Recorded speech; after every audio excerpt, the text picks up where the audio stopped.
Alright guys, so you've made it out of the maze and now we have our second boss encounter. This time we face Golgoroth. So let's go through the mechanics in this fight. First step is to shoot down the orb in the middle of the room to start the encounter. These orbs, when shot down, drop a pool of reclaimed light that provide a buff that increases the damage output by approximately 10 times when players are standing within it. So how do you actually damage Golgoroth? Well, one person in the group is the designated taunter. Their job is to primarily get Golgoroth's attention by shooting the crit spot on his back. The gaze lasts 15 seconds, during which the rest of the fire team can DPS him. The most important key mechanic, however, is that after 6 deaths, the entire fire team will wipe. You can keep a track of how many deaths your team has had during the fight by looking at the epitaph behind Golgoroth. Okay, so how do you approach this fight? We usually separate into 2 groups of 3 and take opposite sides of the arena.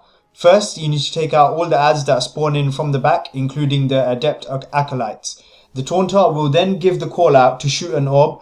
Meanwhile, they will be getting Golgoroth's gaze by shooting the crit spot on his back. Once they have the gaze, everyone else jumps into the pool of reclaimed light and does damage on Golgoroth, aiming at his stomach, until the timer runs out. The aim here is for the taunter to get the gaze and the rest of the fire team to start DPSing simultaneously. As per usual, sniper rifles cause the most damage and should be favoured here. If you have a black spindle, make sure you use it. While holding the gaze, the taunter will be continuously bombarded with orbs. These need to be shot before they reach the taunter because of the massive damage they deal. When the taunter is close to losing the gaze, they should count down to the other players and tell them to leave the pit when required. Then you simply rinse and repeat the process. The safest strategy is to have one taunter holding the gaze and destroying one orb of light at a time throughout the whole encounter. But once you get used to running this section with a fairly competent team, the more advanced strategy is to have 2 taunters on opposite sides who continuously exchange the gaze between themselves when the countdown is close to expiring. With this method, the second taunter will be focusing on destroying another orb of light whilst the rest of the fire team are in the pit, so you have an almost continuous gaze and DPS on Golgoroth. The strategy here is to start with the orbs in the back of the room and zigzag between the taunters and the orbs of light until you get to the 2 orbs towards the entrance of the room.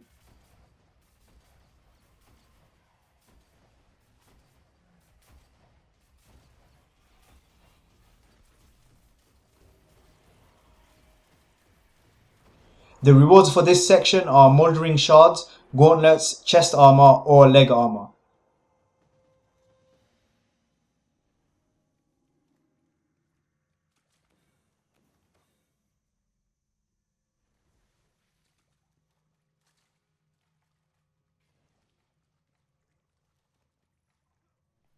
Once you clear Golgoroth, to grab the next calcified fragment, take a left after the second room and it will be nestled on top of some rocks.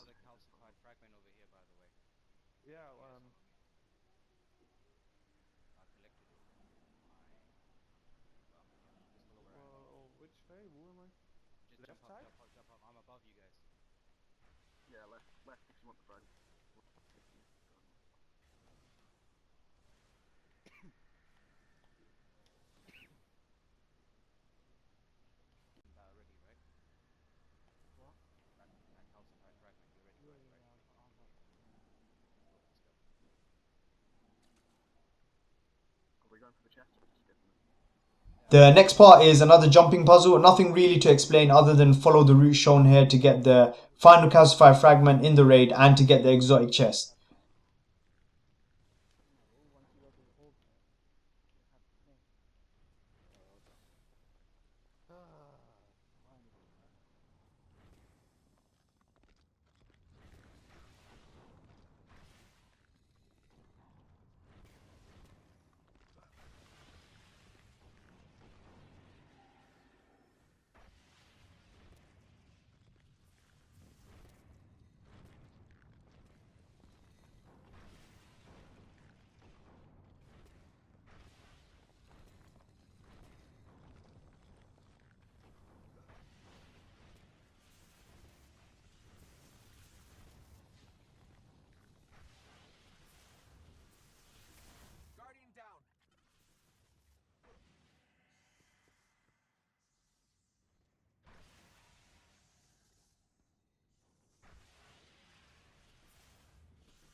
To progress, you need one person to step on each of 3 plates and stay on them until the last plate has been stepped on.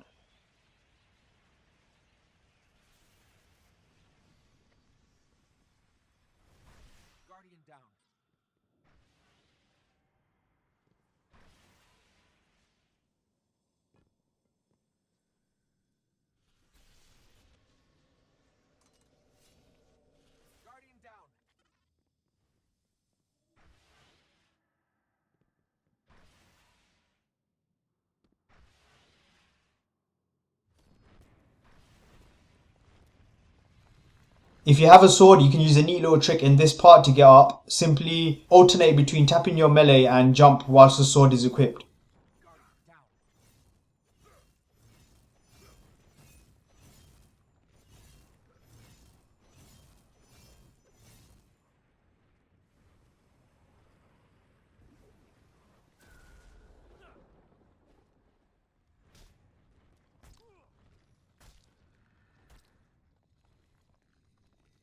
If, however, you don't have a sword, this is a jumping route you need to take.